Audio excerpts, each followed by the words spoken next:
എന്നാൽ NCP മന്ത്രിമാറ്റം പാർട്ടിക്ക് മുന്നിലില്ലെന്നാണ് CPIM സംസ്ഥാന സെക്രട്ടറി വ്യക്തമാക്കിയത്. ഒരു പരാതിയും പാർട്ടിക്ക് മുമ്പിൽ വന്നിട്ടില്ല. തീരുമാനം കേന്ദ്രത്തിൻ്റെതായി വരട്ടെ എന്നും MV ഗോവിന്ദൻ മാസ്റ്റർ തിരുവനന്തപുരത്ത് പറഞ്ഞു. NCPയുടെ മന്ത്രിമാർ ആ മന്ത്രി ആരായിരിക്കണം എന്നുള്ളത്, മന്ത്രി ആവേണ്ടതുണ്ടോ ഇല്ലയോ എന്നുള്ളതെല്ലാം തീരുമാനിക്കേണ്ട അവരാണ്. അവർ തീരുമാനിക്കുന്നതിനനുസരിച്ച് ഞങ്ങൾക്ക് ഇവിടെ ആവശ്യമായ നിലപാട് സ്വീകരിക്കണം. അല്ല, അത് ഞങ്ങളുടെ മുമ്പിൽ അതില്ലല്ലോ.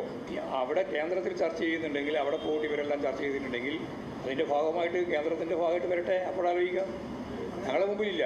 അല്ല, ഞങ്ങളത് അജണ്ടയിൽ നമ്മുടെ മുമ്പിലില്ല. അത് പിന്നെ വെറുതെ അതിനെപ്പറ്റി ചർച്ച ചെയ്തിരുന്ന കാര്യം. നിങ്ങളിപ്പോൾ അവിടെ പ്രകാശ് കാരാട്ടോട് പറഞ്ഞിട്ടുണ്ടെങ്കിൽ പ്രകാശ് കാരാട്ടും അവർ നടത്തിയ ചർച്ചയെ സംബന്ധിച്ച് നമ്മളോട് പറയുമല്ലോ. അപ്പോൾ നമുക്കറിയിക്കാം, നമ്മുടെ മുമ്പിലില്ല. ഞാൻ പറഞ്ഞത് എല്ലാം ഉൾച്ചേർത്തിട്ടുണ്ട്. നിങ്ങൾ പറഞ്ഞത് കേന്ദ്ര നേതൃത്വം ചർച്ച ചെയ്തിട്ടുണ്ട് എന്നാണ്. കേന്ദ്ര നേതൃത്വം ചർച്ച ചെയ്ത് കഴിഞ്ഞാൽ സ്വാഭാവികമായിട്ടും ഞങ്ങൾ അറിയേണ്ടതും ഞങ്ങൾ നിലപാട് സ്വീകരിക്കേണ്ടതുമാണ് പ്രശ്നമെങ്കിൽ നമ്മുടെ മുമ്പിൽ വരുമല്ലോ. അപ്പോൾ അങ്ങനെ നമ്മുടെ മുമ്പിൽ വന്നാൽ അപ്പോഴാലോചിക്കാം. ഇപ്പോൾ നമ്മുടെ മുമ്പിൽ വന്നിട്ടില്ല.